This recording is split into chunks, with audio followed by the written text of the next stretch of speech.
ഗർഭിണികൾ 4, 5, 6 മാസങ്ങളിൽ ശ്രദ്ധിക്കേണ്ടതും അറിഞ്ഞിരിക്കേണ്ടതുമായിട്ടുള്ള കാര്യങ്ങൾ എന്തൊക്കെയാണ് എന്ന് പറഞ്ഞു തരാൻ വേണ്ടിയിട്ടാണ് ഞാൻ വന്നിരിക്കുന്നത്.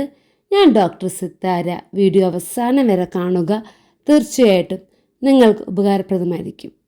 ഫസ്റ്റ് ട്രൈമസ്റ്ററിൽ കൊടുത്ത അത്രയും റെസ്റ്റ് ഒന്നും സെക്കൻഡ് ട്രൈമസ്റ്ററിൽ കൊടുക്കേണ്ട ആവശ്യമില്ല. പക്ഷേ നിങ്ങൾക്ക് ഇതിനു മുമ്പ് ഒരു അബോർഷൻ ഹിസ്റ്ററി ഉള്ളവരാണെങ്കിൽ 4-ാം മാസം നിങ്ങൾ റെസ്റ്റ് എടുക്കുക. 5-ാം മാസം ഡോക്ടറോട് അനുവാദം ചോദിച്ചതിന് ശേഷം മാത്രം ആ റെസ്റ്റ് മാറി നടക്കാനൊക്കെ തുടങ്ങുക. കാരണം നിങ്ങൾക്ക് ഇപ്രാവശ്യം എന്തെങ്കിലും കോംപ്ലിക്കേഷൻ ഉണ്ടോ എന്ന് ഉറപ്പ് വരുത്തണം. അതിന് വേണ്ടി അങ്ങനെ ചോദിക്കാൻ പറഞ്ഞത്.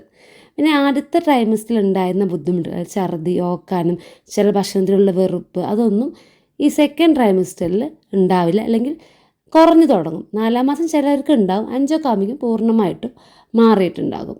നിങ്ങൾക്ക് ഇഷ്ടപ്പെട്ട ഭക്ഷണങ്ങൾ ഉണ്ടാകും. അതായത് ചിലർക്ക് പുളി, ചിലർക്ക് മധുരം, ചിലർക്ക് എരിവ്, ഓരോരുത്തർക്കും വ്യത്യസ്തമായ ഭക്ഷണത്തോട് കൊതിയൊക്കെ തോന്നും ഈ മാസങ്ങളിൽ. പിന്നെ ഈ മാസം നിങ്ങൾക്ക് നടന്നൊക്കെ തുടങ്ങാം. പക്ഷേ ഫസ്റ്റ് ഡേ ഒരുപാട് ദൂരം നടക്കണമെന്നല്ല പറയുന്നത്. കാരണം നിങ്ങൾ ഒരു 3 മാസം റെസ്റ്റ് എടുത്തവരാണ്. അതുകൊണ്ട് തന്നെ കുറച്ച് സമയം നടക്കുക. പിന്നെ അതിൻ്റെ സമയം പതുക്കെ ഇങ്ങനെ കൂട്ടിക്കൊണ്ടുവരിക. അതാണ് ചെയ്യേണ്ടത്. പിന്നെ ഈ സെക്കൻഡ് ട്രൈമസ്റ്ററിലും ദൂരയാത്രകളൊക്കെ അവോയ്ഡ് ചെയ്യുന്നത് തന്നെയാണ് ഏറ്റവും നല്ലത്. പിന്നെ ഡോക്ടറൊക്കെ പോയി കാണേണ്ടത്, സ്കാൻ ചെയ്യേണ്ടത്, അതൊക്കെ കൃത്യമായിട്ട് ഫോളോ ചെയ്യുക. ഡോക്ടർ തരുന്ന മെഡിസിൻസൊക്കെ കഴിക്കുക. ഈ മാസങ്ങളിലാണ് സെക്കൻഡ് ട്രൈമസ്റ്ററിൽ അയൺ ടാബ്ലറ്റ് ഒക്കെ തന്നു തുടങ്ങും. അതൊക്കെ കൃത്യമായിട്ട് കഴിക്കുക. നിങ്ങൾക്ക് ഭയങ്കരമായി ഛർദി ഉണ്ടെങ്കിൽ 4-ാം മാസം കഴിക്കാൻ തരില്ല. പകരം 5-ാം മാസം മുതലാണ് ഡോക്ടർ നിങ്ങൾക്ക് അയൺ ടാബ്ലറ്റ് തന്നു തുടങ്ങുക. പിന്നെ നന്നായിട്ട് ഭക്ഷണം കഴിക്കുക. ഇലക്കറികൾ കൂടുതലായിട്ട് കഴിക്കുക.